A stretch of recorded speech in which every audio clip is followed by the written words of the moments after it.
Hi, everyone. Good evening. Welcome to yet another Talent Talk by MentorKart. Today we have with us Ankit Kalonia. Hi, Ankit. Welcome to the podcast. Briefly, Ankit at this point in time heads the learning and development for JLL.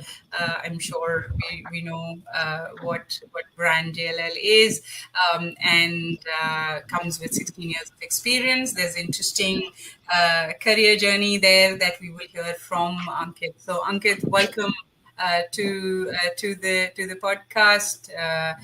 I'm looking forward to hearing and learning, from you. So does our audience here. So I invite you to talk to us about, how did you get this far in the career, doing what you've done, and then 16 years and running in this space. So over to you. Thank you, Anu, for having me, and a warm welcome to all our listeners. The idea of personal development is very close to my heart, and I'm very excited for this talk. Okay, so the question is, how did I get into what I do? I had learning and development function for jail in India, like Anu mentioned, and it was never a part of the plan, I should say. I started my career journey in the hospitality industry. Growing up, I was always quite hospitable uh, in my behavior as a person. That's what I had as a personality trait. I was always quite empathetic, so it was a no-brainer that after 12th, I wanted to go to a hotel school, and I uh, landed a job in a five-star deluxe hotel.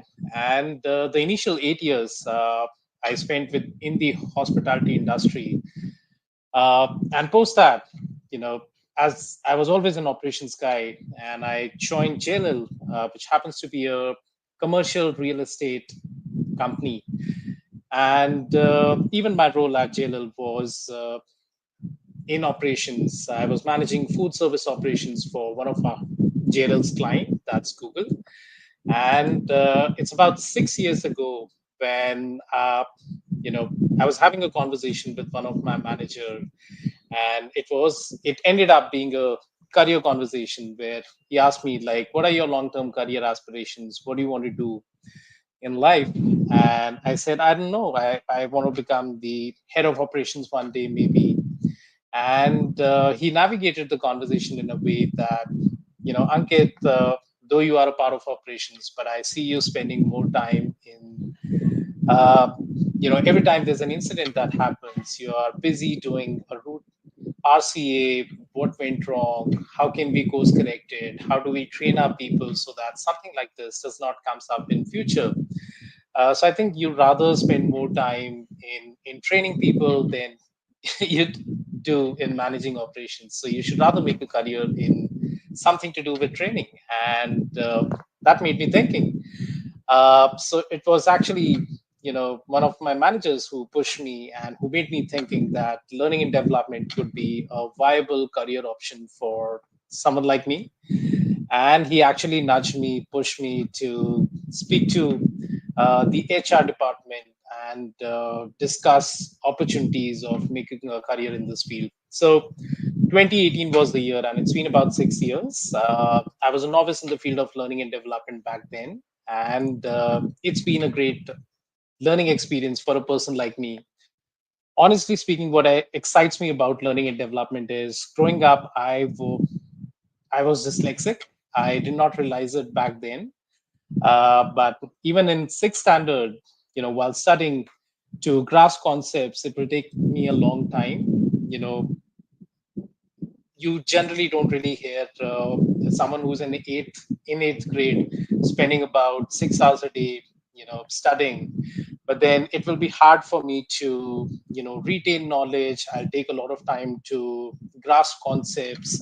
So I had, as a dyslexic child, you have difficulty with reading, you have difficulty with writing, and knowledge retention is an issue. So you're not good with directions, you're not good with names. When you get to know new concepts. It takes time for that concept to be made sticky. So I always face a challenge there.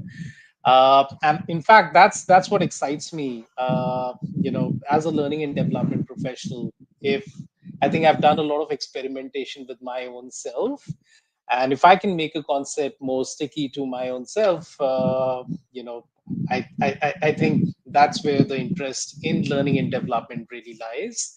And yeah, I pretty much enjoy what I do.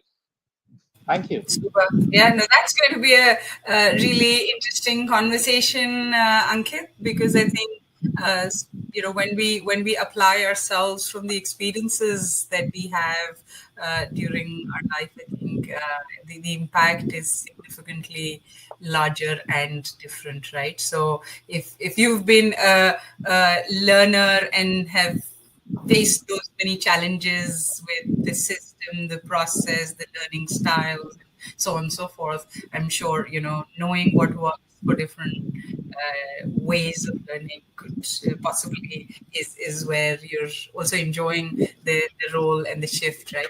I can see that.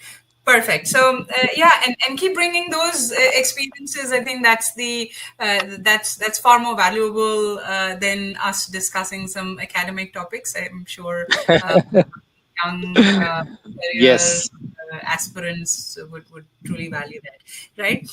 And yeah, let's continue to talk of that in terms of bringing those holistic learning experiences at workplace, right? And we talk about skill development, continuous learning, and all of that, right? And organizations, big or small, I think the complexity kind of keeps increasing when the size increases, but at the same time, it is difficult nonetheless for all sizes. So how do you or what have you then learned in these 6 years, or that stuff that you apply that brings in these experiences or creates that kind of environment where people are keen to learn, right? In the corporate context, if you like. Yeah.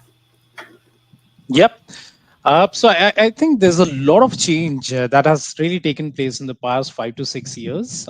When I joined the learning and development team here at JLL, we used to look at learning in a very transactional way. Like a business leader will reach out to you and say that I have someone in my team who needs upskilling on a skill like strategic thinking, and I don't know what to do. Can you can you enroll him into a full day workshop and we can see some results? And literally, what we'll do as learning and development professionals will play the role of a coordinator where we reach out to external partners and literally do the mapping. Oh, this person needs upskilling in this area. Let us send them for this workshop. Let us get this training done. So it was very transactional, so to say. And I think one thing that has definitely changed over the years that we see within JLL and even outside as well is learning and development is now looked not as a mere transaction, but it's rather a pursuit, it's rather a journey. That's how any sort of learning happens. It's not like a paracetamol tablet that you give it to someone and you expect results after a few hours. And I'm sure you'll agree to me, Anu, that a skill like strategic thinking cannot really be trained to someone in a matter of 8 hours workshop.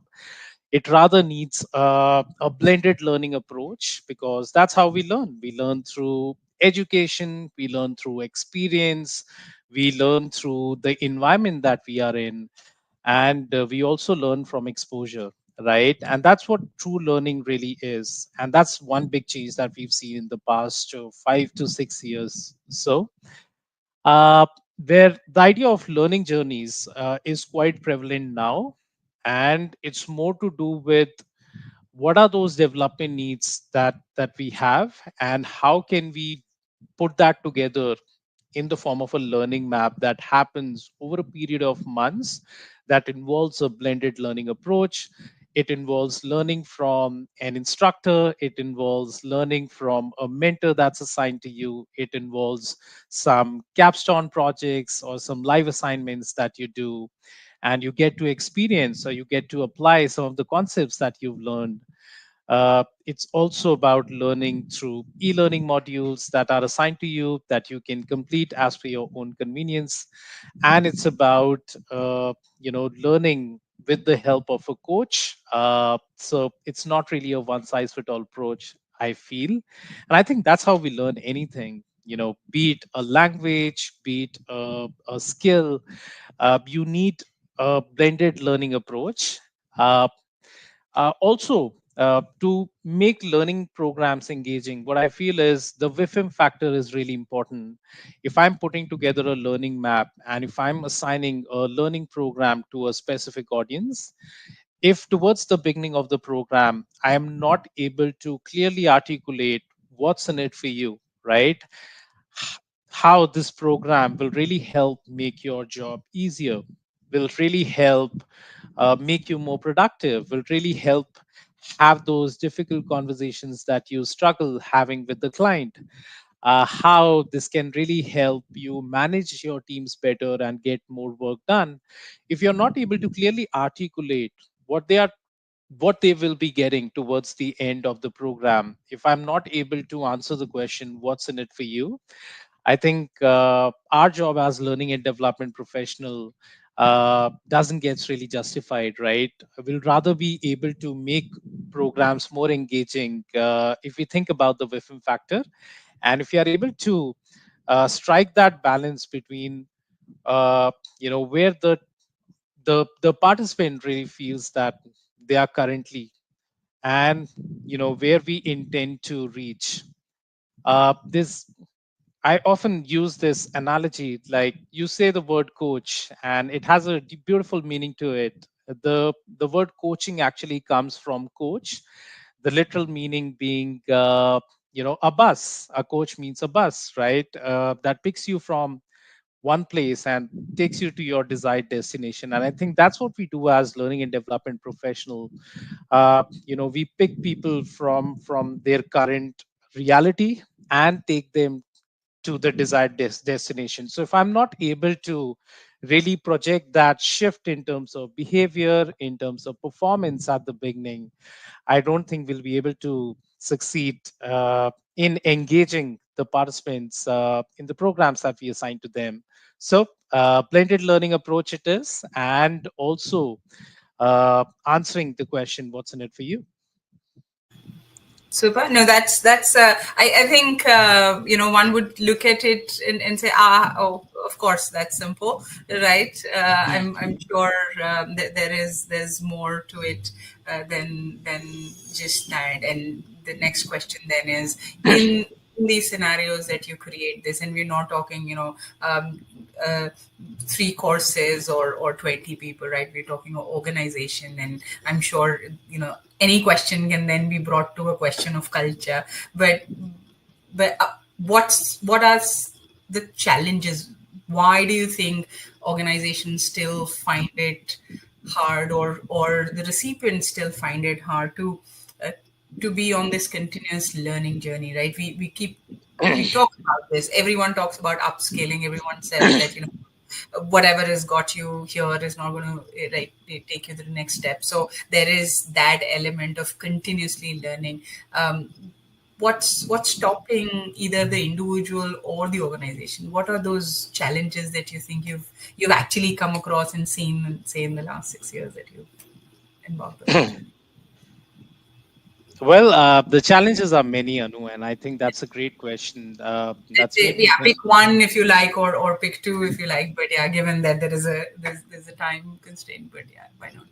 Yeah, so I think the biggest challenge what we see is the mindset. It's the mindset issue. A lot of leaders, when we tell them that, okay, we we did a thorough need analysis exercise, and these are the needs that have come up for your team, and we would like to get them on a 6 months program. It's more like a journey where we want certain participation from them on a week on week basis, and what we generally find is that's the most toughest thing, where to get their buy-in, that they'll have to spare individuals to spend time on learning, and that may mean a 6 months journey. If I do the maths, generally means about spending 70 to 80 hours on learning. So a lot of time it's the question of, oh, you can't do that. What about operations? We don't want operations to suffer. If they spend so much time on learning, who's going to manage the operations then? So I think it's still the mindset issue. Most leaders still want us to do some quick lift and shift or offer solutions that are more, you know, very time bound. But we still struggle with that. So it's a mixed approach. Some of the leaders still feel the rationale behind it. They understand where we are coming from, and that's the most ideal approach. But there are leaders who still, sort of put a barrier and say that, that's something it's not doable, and we don't know how it will happen. Some Yeah. more reasons Come include to think of is it, I mean, 70, 80 hours in 6 months or in a year on a focused learning, and we possibly talking about leadership level of interventions. I think something tells you it's not too much, but in the now and in the here, I think it does become become a showstopper. yes, Yeah. absolutely. I think we've reached halfway through, and it may take us a bit more time, but yep, we are on the journey and Oh, we are progressing. yeah, super. And in terms of, so one is that, and while there is a WIFM for, I'm sure, that question can be answered for business, can for the individuals and so on. Have we been able to find the right metrics, if you like, or ways, or whatever you want to call it, to bring in the ROI on learning? Because I think that's another question to say, while I let you take them off the work, this is, or the investment and all of that, what comes in at what point in time?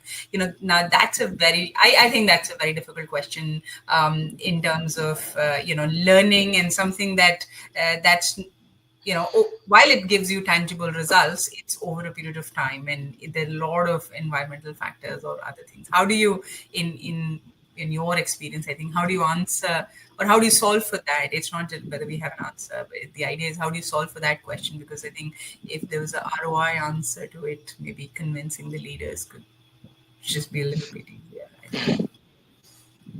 Yep. So absolutely, organizations make a lot of mistakes when evaluating the effectiveness of training programs, and we've also learned the hard way. Some of the mistakes are over reliance on satisfaction surveys like smile sheets, right, which is the level one evaluation. It may also involve focusing solely on completion rates rather than actual learning or behavior change that happens. Uh, Neglecting to measure long term impact or return on investment, and also failing to align evaluation metrics with business objectives. Not collecting baseline data before training for comparison. I'll give you an example, Anu. You know, uh, we celebrated high completion rates of new customer service training, only to find that customer satisfaction scores had not improved. It's happened with us in the past. We realized we needed to measure actual behavior change on the job and its impact on customer feedback. So what we now do as a practice is, when we, before even launching a program, when we are curating it, it's about understanding from the business what are those behaviors that we want our people to learn, and vice versa. What are those behaviors that you currently see in them that you want them to unlearn? So, setting the right expectations is of paramount importance. It's about clearly articulating the learning outcomes, that this is what we plan to achieve towards the end of it.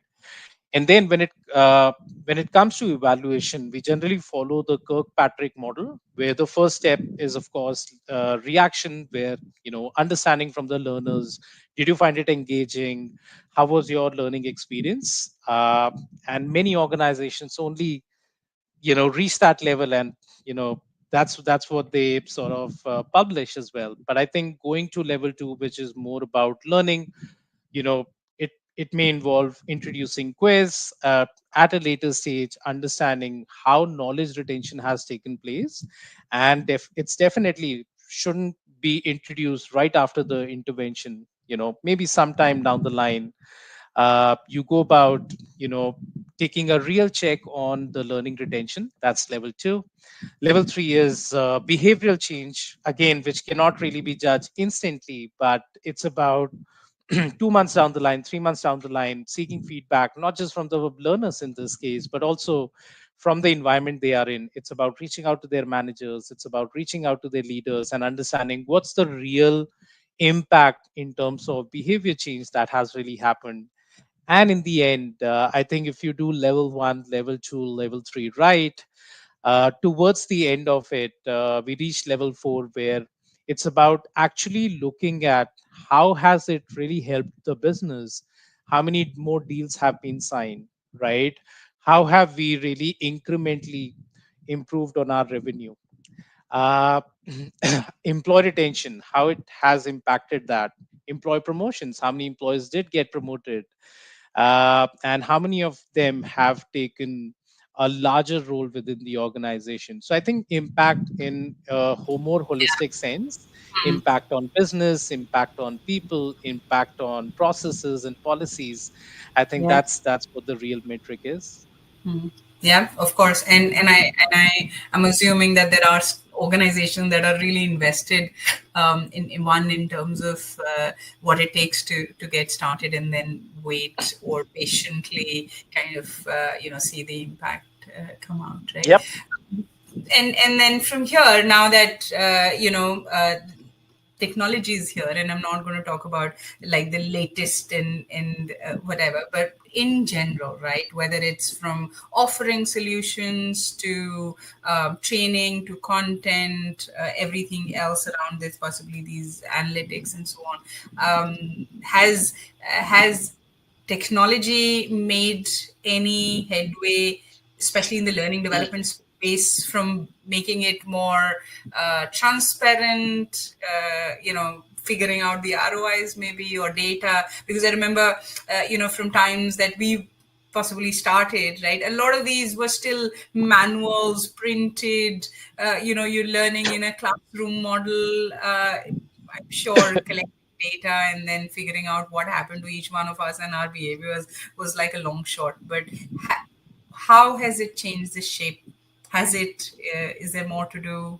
Do you have everything as a L&D leader to kind of say, I have all the tech to do this right? Where are you on that journey? Uh, Great. You've asked me the most interesting question. Technology, as a learning and development expert, is very close to my heart, and we've seen so much of advancement that has actually taken place in the past 5 years' time. We've seen gamification happening, so using game elements like points, batches, and even leaderboards to motivate learners. That's quite prevalent.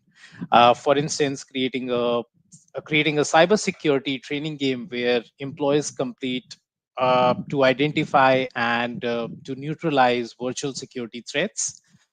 Virtual reality is another one. We've seen immersive experiences for skills that are dangerous or costly to practice in real life. A manufacturing client, for example, today is using VR to train operators on new equipment, reducing training time, and also improving safety.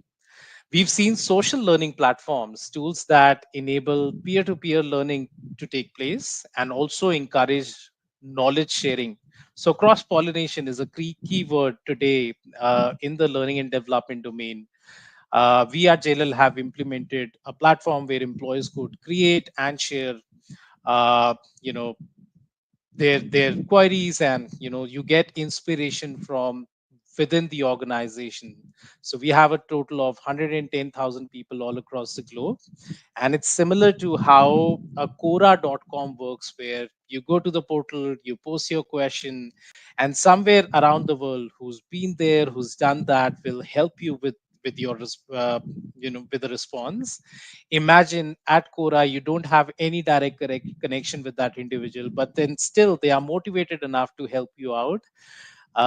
Imagine if you replicate the same in an organization scenario where you still have some connect, right? You are a part of the same organization. It's you just divided through geographies. So we see that promoting cross pollination a lot. And if we talk about millennials and Gen Z, collaborative learning is something that they really appreciate. Also, mobile micro learning, I think bite sized learning and just in time learning is what I find millennials and Gen Z really prefer. So learning is now on the mobile. We launched it agile. This was during COVID, and could see a, a quite difference. There was, like, in the first year itself when we launched mobile learning, we could see a 300% growth in the time an employee was spending on their growth and development, and which was a great thing. And today, with the help of technology, we see AI coaching, which is now there. So, to be honest, Anu, what I feel is GPT or generative AI, if you look at it, can be your tutor, can be your mentor, can play the role of a coach, can play the role of a guide for you. It's about how do you really use it. So today we have AI coaching platforms available where uh, you can practice just in time learning. So imagine you getting into a conversation with a client in the next 30 minutes, and you are getting a feeling that this conversation can be a difficult conversation because of XYZ factor, and you need some instant help. Now, how do you get help? So you go to AI coaching platform and you type your question, and what it does is through the 18,000 plus courses that we have available on our learning management system, it sort of pulls the right answer for you and says that Peter Jackson in the course having difficult conversation says you can use this framework, which is quite attuned to your requirement. Does this make sense? Can I help you? Share what phraseology you can use, how can you navigate the conversation, how can you handle the curveball questions. So I think you need instant help, you get it within 15 minutes, and I think that's the best beauty of it. That's the best part about it. You can use technology the way you want to, and it's helping people uh, spend more time with learning and customizing learning based on their requirement. Super. Okay. Cool. So I think we pretty much then have all the if you like the ammunition in the toolkit there to kind of fire out, right? The other part, and this has got nothing to do with learning as such, but I think and this is around how convenient it is, how easy it is, how accurate it is, and all of that, and then everything eventually kind of also gets you to a place where uh, students or recipients are also overwhelmed with this. Do you face that? I mean, I'm sure employees or colleagues, who are looking for it, get it, but then you can get it at speed. The expectations are rising. You're because it's all available there. How did you not know? Or not knowing is no longer an option. So there is this possibly that this overwhelm as well. Do you face that? Is that like a challenge? Is that like a learning challenge to say, oh, there's just too much of it as well? I think so. Yes, I agree to you to some extent that there's an knowledge overload or information overload, as they say, that's really happening. On one side, like I said, generative AI can play the role of a mentor, guide, coach, tutor for you, and that brings in a host of opportunities for an individual. Yeah. Learning is now more accessible, technology is getting more cheaper, so it's easier for you to navigate. Last week I did a sample where i I had identified the development areas for me for next year, and I went to GPT. Like Agile, we have our own version of GPT, it's called JL GPT, and I gave it a prompt, and it created a beautiful career development plan for me. So for about 10 months, it created me a plan, a detailed, comprehensive plan for me. How can I use the three E's approach? It's called learning from experience, exposure, and education, bases the needs that I had put together.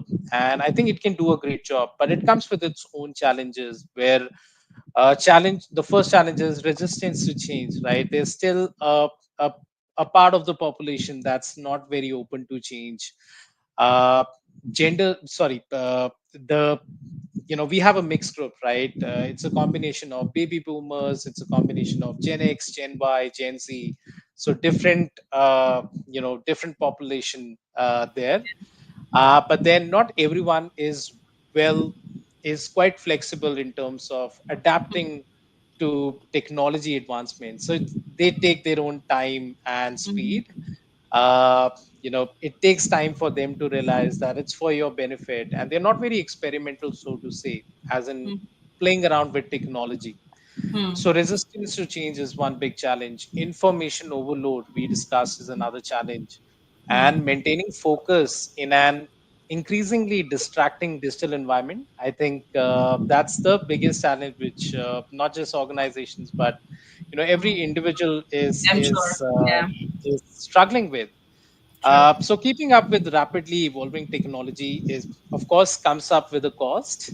Yeah. And I think what we try and do is, something that we have picked up as a priority at JLL is, educating people as to Mm-hmm. how you can effectively use technology. So of course, technology is helping us get more productive. It can write well for us. It can help us do problem solving. It can help us do innovative thinking and cognitive thinking work. So we are really educating our folks to give the right prompts, and the work that they do, it's just making you smarter.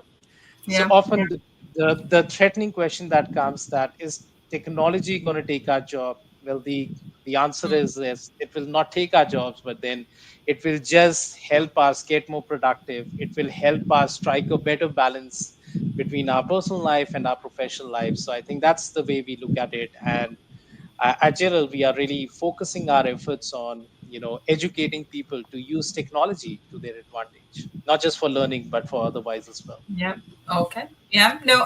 Exactly. I mean, there is a lot of it that is around us all the time, right? And then you enter workplace, and it becomes, or at least it starts to feel as overwhelming in terms of knowledge and more information. I think we also kind of bring elements of that into our own learning journeys or designs. I guess is where the question was. But perfect. And with all of this that we've possibly discussed the last 20 odd minutes, right?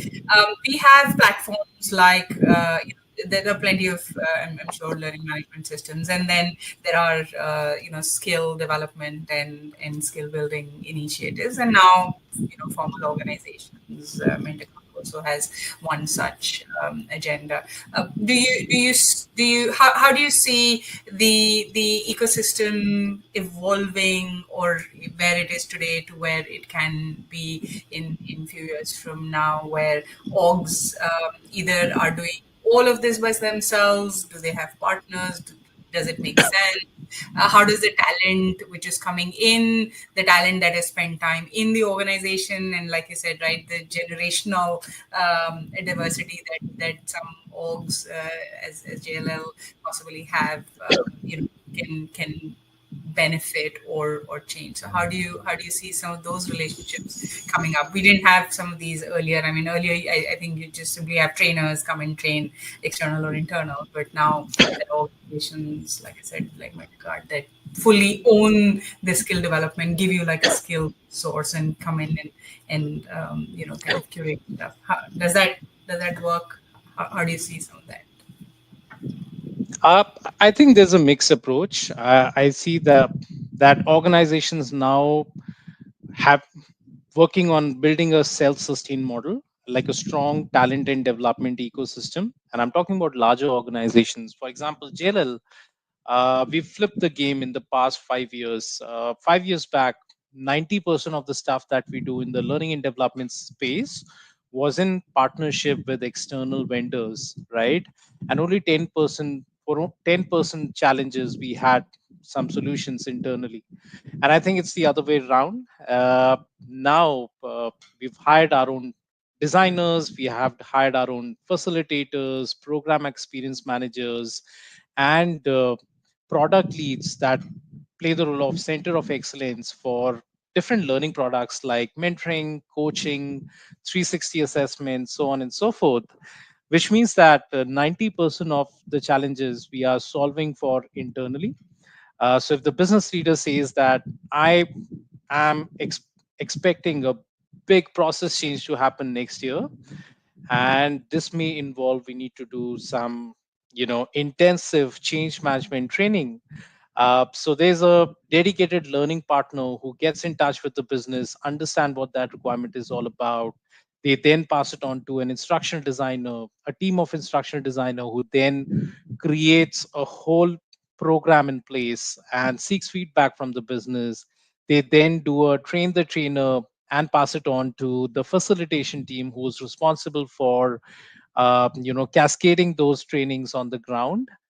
And then and simultaneously there's also the program experience management team that's involved in scheduling sessions, doing evaluation with managers, with learners, and also uh, who are responsible for seeking feedback. Remember the four levels that we discussed earlier, so they are the ones who are evaluating how successful these programs have been. So I think most organizations nowadays are making some big time investment in having some solutions developed internally that are more sustainable. But at the same time, given that there is so much of advancement that's happening, they are definitely leveraging and partnering with some of these some of for some of the tools and technologies. For example, personalization being one of them. There are so many AI powered platforms that are now available that that adapt content and that helps in pacing it to individual learners' needs. Also immersion, we see VR and AR for realistic risk-free practice environments. So not any every organization is well equipped to to build VR and AR learning solutions, right? Collaboration, right? There are platforms like Mural, there are platforms like Kahoot that helps you do digital whiteboards and that helps you promote collaborative learning experiences. So I think a lot of organizations seek help for that. And Hmm. also creating those just in time learning solutions like I was mentioning, or mobile based learning solutions like LinkedIn Learning, like Coursera. At JLL particularly, we are seeing a lot of interest in employees now asking for certification based programs. They're very Okay. clear in terms of what are those needs that they have, programs that can help them do their job well. And they know that and we know that those solutions are not available internally. So Hmm. they do come up and say that I think I've figured out a financial modeling course, for example, which can help me do my job well, but I don't find something internally. I figured out an organization where I can do this certification program. This is the investment, what looks like. How can I go about, pursuing this course, right? So Yeah. we're getting into conversations like that, and I do feel that it's a mixed approach. On one side, I see organizations building a strong talent and development ecosystem. Yeah. Uh, but on the other hand, given the fast pace at which technology is growing, I think we can't do without seeking inspiration from external partners, Yeah. for sure. Makes sense. Yeah, makes sense. Absolutely. Perfect. So, yeah, I mean, and the conversation, of course, can continue, but I know we're possibly getting closer to the wrap, and this is my favorite last two questions, right? The Sure. first is, we while we spoke about intergenerational or generational diversity, and most orgs of tenure as long as JLL possibly has that. There is. I'm always curious to see if our women colleagues, right, from that lens of diversity, are have you noticed trends? Are they learning as fast? Are they or learning as much, if you like, or do they create environments where they can make space for themselves to be able to learn? Do you see trends in that, uh, from a gender lens or diversity in terms of gender, most visible there? Have you noticed anything? Is it shifting? Is it getting better? What's happening, if you were to put a L&D hat and then uh, see a diversity learning ways or outputs? Absolutely, I think we've seen some great improvement in that.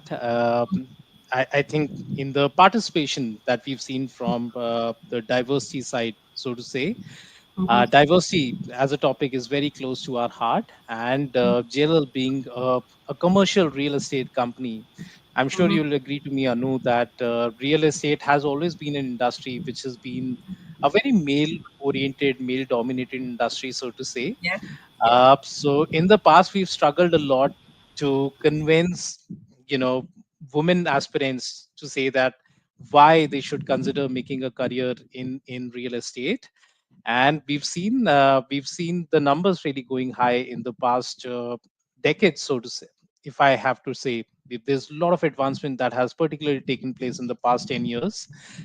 And we now see, of course, women specific programs. So at JL we do Rise Like a Woman program. That's there for mid-level women leaders. And then we have Lead Like a Woman program, that's for senior women employees. And these are customized learning journeys that we put them together on.